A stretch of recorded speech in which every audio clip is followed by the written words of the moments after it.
Hey guys, welcome back to me reading more of the operational records for the Divergent universe. This will be the last one. It's called Destruction, and the first story goes as follows. Walker of the Scorched. The birds of plague kiss the desolate land, and a world mired in poverty cannot afford a remedy. You struggle to understand the opposite of suffering, just like how the Latatos can hardly picture millennia-old ice as they were born in lava. Countless sparks of flame used to flash in the sky. They came and went, rendering happiness to no one. Living beings who died unjustly used to be buried under the ground. They came and went, at least feeling no more pain. You too yearn to escape this anguish, but indignation grips your heart. You fear annihility, and you resent happiness. If everyone faces destruction, reduce to ashes by their ferocious flame, and if the agony of being alive can be ended indiscriminately on everyone, then you are willing to close your eyes. So, you forge ahead through sand and flames, determined to bring the entire universe down with you. Walker of the Scorched. This kind of sounds sad though. It has to do with destruction, so everything will have to do with destroying something, 100%. Pyromaniac. Fleets belong to neither side of the battle's charge to the front line, ravaging the stars violently with unstoppable violence. The increase of entropy is inevitable, so you are willing to hasten the foreseeable annihilation. After the fire devours the forest, all things come to life from the ashes. If an ossified tree does not decay, the new shoots under the shade can hardly grow. If you extinguish the stars, they will bury the hatchet, or they won't be able to survive in the cold and silence of the eternal night. If you conjure up a tsunami, they will break through the circular pull of gravity, seeking momentary respite. Or respite, depending on how you pronounce it. The inertia in their genes hampers the advancement of civilization, and a comfortable life will drown them in a well with depleted resources. The only way to cure this stubborn ailment is destruction. The great savior lights a fire in the forest, their form resembling a demon. Pyromaniac sets everything on fire. So far, every single one has to do with fire. This one's also called Firesmith. The fire is quenched to forge a divine army, and lava is splashing everywhere from the warforge. After starting a fire on the forge, you slam down the heavy hammer, using just the right amount of delicate violence to repeatedly strike amidst the agony.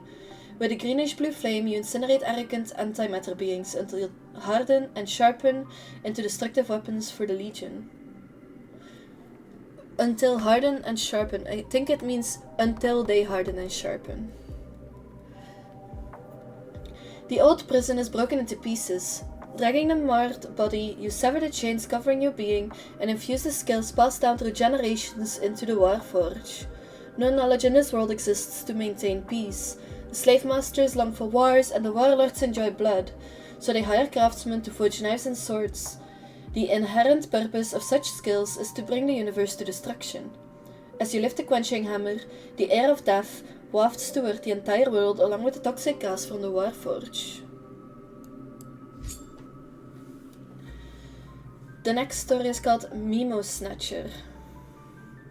The stone carving cluster in Tortani is evaporated in a storm of antimatter bombs.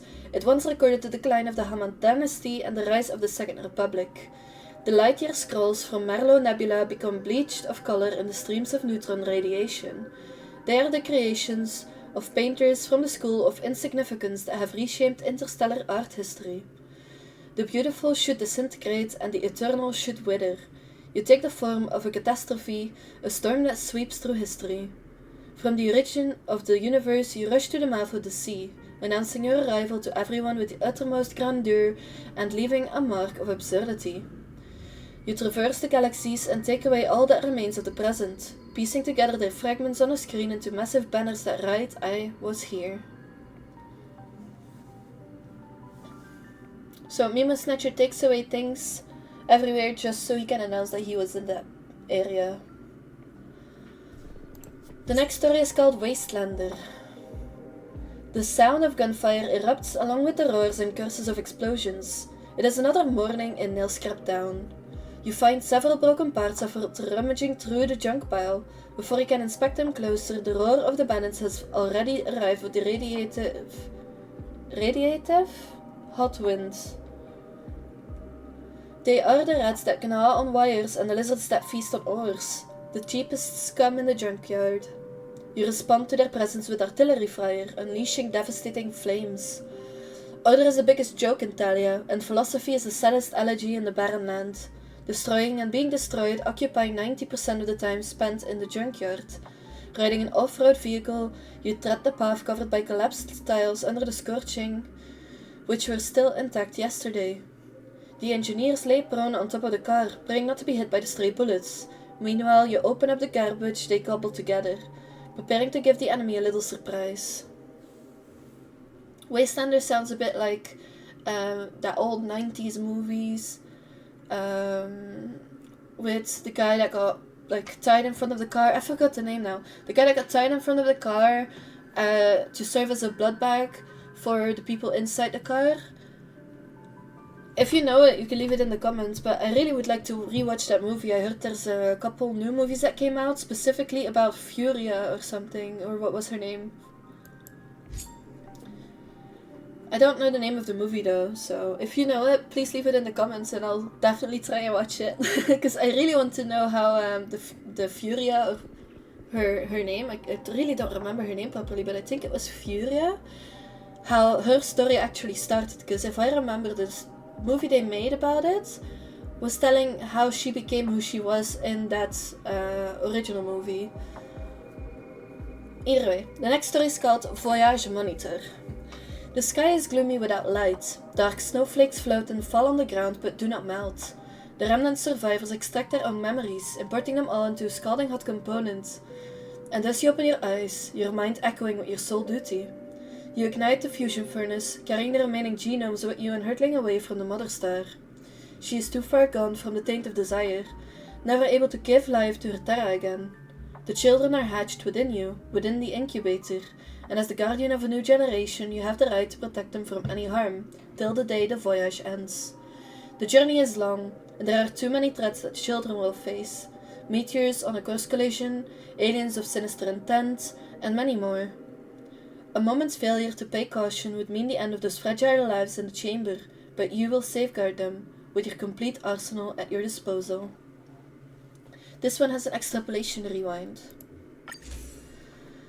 Guardian records show that the 9008th standard year of the voyage, a total of 320 medium and large-scale meteorites were destroyed, 11 dangerous spaceships were eliminated, 3 of which launched damaging counterattacks on the Voyager Ark. All damages have been repaired by scrapping enemy vessels.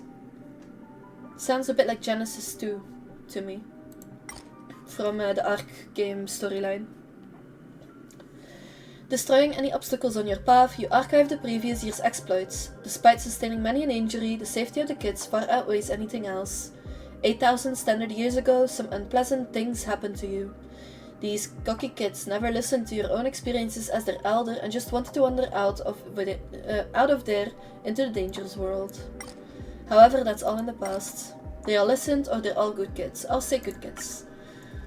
Compared to finding a planet to colonize, living aboard a long-distance voyage ark with a fully efficient material recycling system is undoubtedly a better prospect. This place is safe and comfortable. Before the home planet destroyed itself, everyone would call such a place paradise. Another alien creation has found you, but it seems a little different this time. There's too many of them. Fire or be gone? I'd say be gone.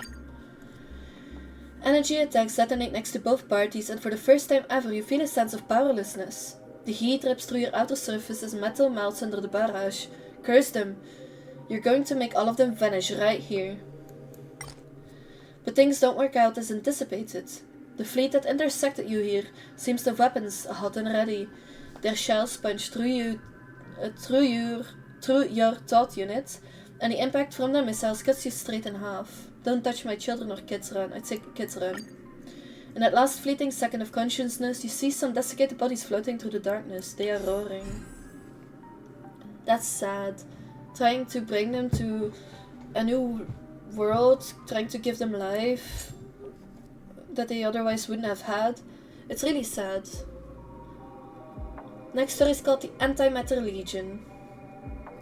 To this day, you can still remember that sheer joy. When the implosion bomb devoured the Blue Robin star system in one fell swoop, the heavy air of destruction suffocating that rich space.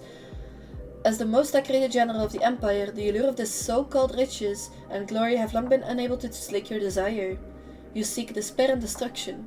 You will toy with those rebels in the palm of your hand, sprinkling false hope on them. And then, when you lure them into your trap, you will absolutely shatter that hope. Then their gaze falls upon you. As you hear the wails of the weak, the brands of destruction sear into their bodies, and you savor this moment. You destroy your own self and you are reborn anew. The mission that the Supreme Destroyer has entrusted onto you, a brutality that cannot be fettered surging through your chest. Your multitudes would all be transformed into balls of antimatter flames, wreaking havoc across the battlefield with abandon, incapable of distinguishing friend from foe. I also just remembered the name of the character. It's Furiosa. If I remember, there was an original movie and then there was a spin-off about Furiosa. I really still don't remember the name of the original movie though. There was a remake. There was an old, I think 80s or 90s. The original. I'd have to actually Google search it unless one of you guys knows it. The extrapolation rewind for this, it goes as follows. Once you learn of the Legion's next target, a hint of joy instantly turns off the corners of your mouth. Riding upon the flames of destruction, the wheels of antimatter careen through a world that knows no fear, with the kings themselves being symbols of power and arrogance, and you are the commander of this legion that wreaks havoc, wielding your murderous weaponry as you smite your adversaries down to powder. Purer than any evil, and blunter than the fear itself, you kiss the stars. This empire that you once served, time to bring them an experience unparalleled in its beauty. You get two options to choose from. Hail the Supreme Destroyer, or hail the fall of the Empire. I'd say that the Supreme Destroyer. Didn't we already I recognize the Supreme Destroyer name. The Tramper launches the first rush at their steel gunships. They peel through layer after layer of metal, shooting down gunships yet to take off. These four-legged guys are pretty awesome. A burst of green gunfire washes over the battlefield, manifesting 1,000 transformed Void Rangers. Artillery and bayonet blades cut open the throat of the front lines, fully showcasing the power brought to them by the Forge. However, you don't want them taking away your greatest pleasure. A king to confer honor upon you. Spring into battle, or rush to the flagship are the two options that you get. Sprint into battle. Something exists that is nobler than the royalty, and they selflessly bestow destruction upon everything there is. You recklessly crush your enemies before you, and the flickering glints of light disperse in the face of absolute violence. They attempt to flee, but flames remain everywhere. You stroll up to the king, who collapsed onto the ground, unable to recognize you. However, the piercing scream still arouses excitement within you. You get two options. Give him flowers of destruction, or flash him a disintegrating smile. I'd give him the flowers. You sit down, savoring the burning of the nebula as you strum a threnody of destruction.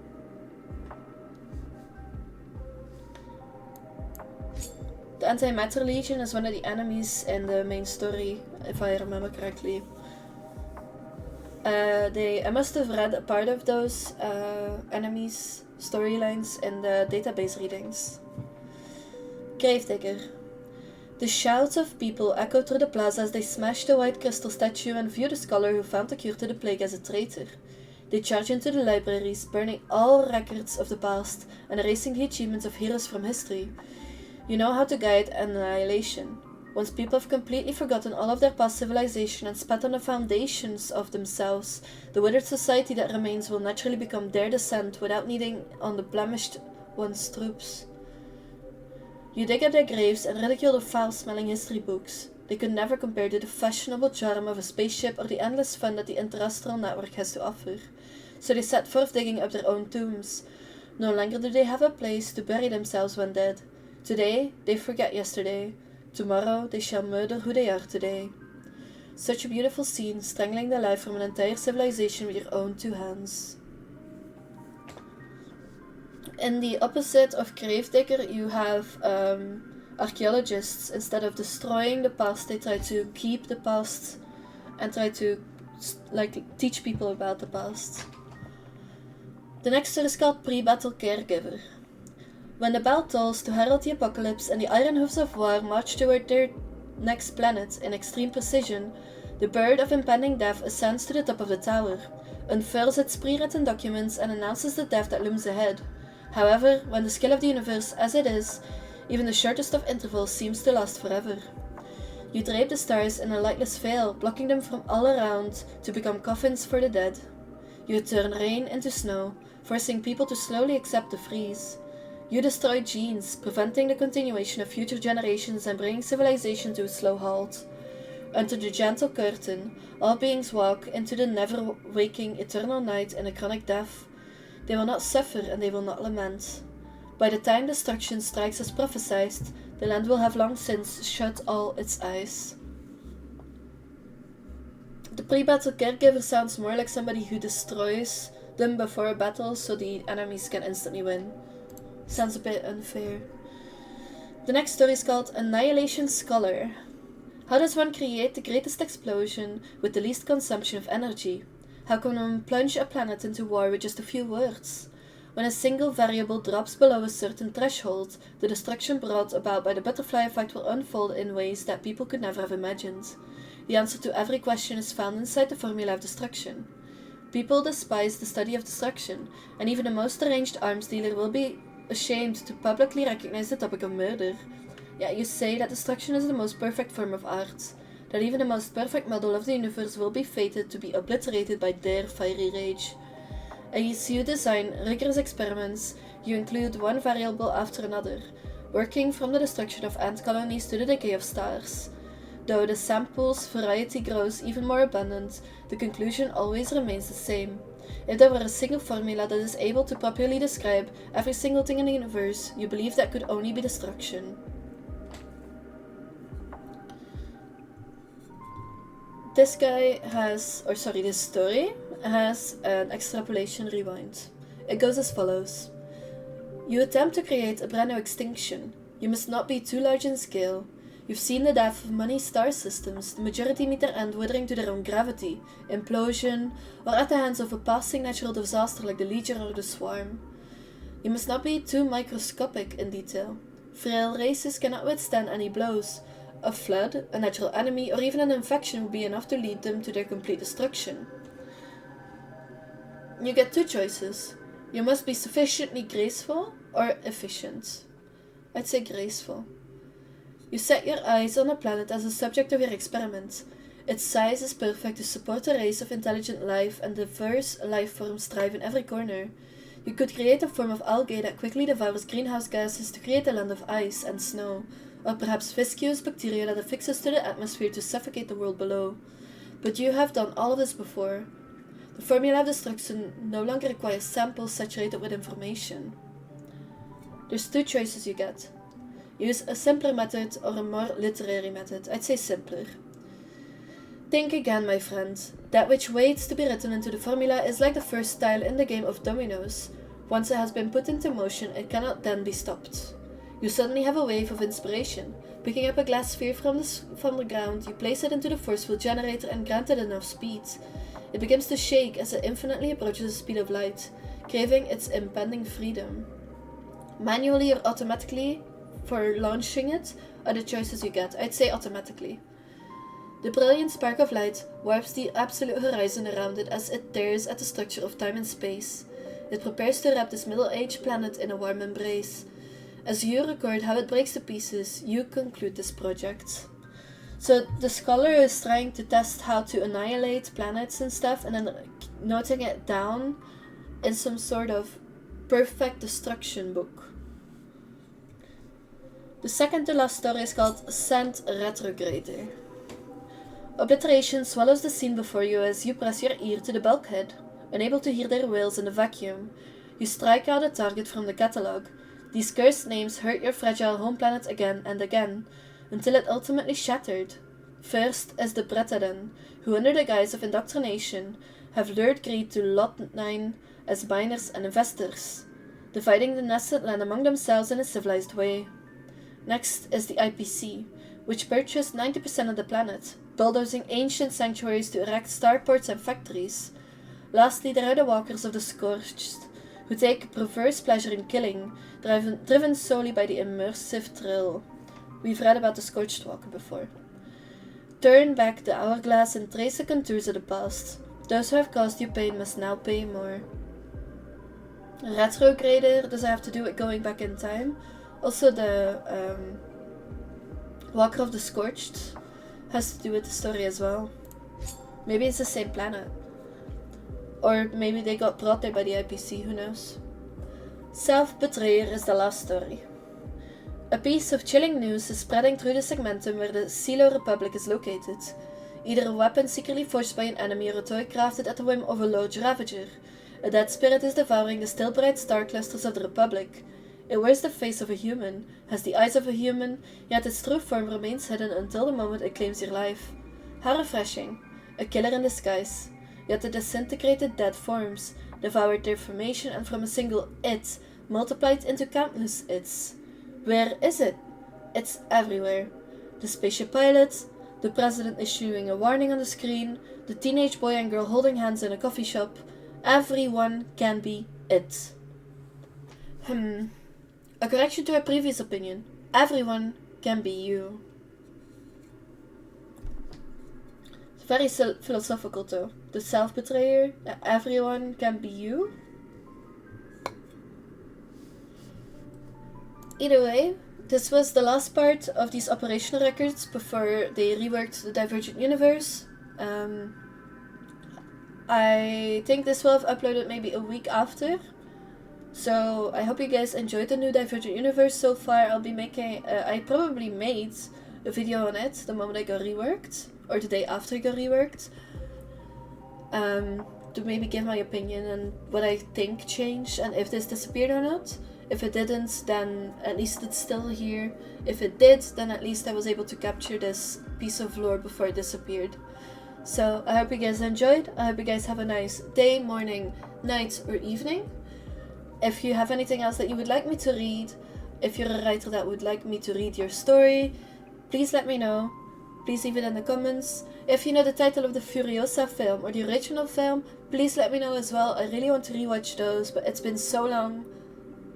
Thank you for being here and have a nice day.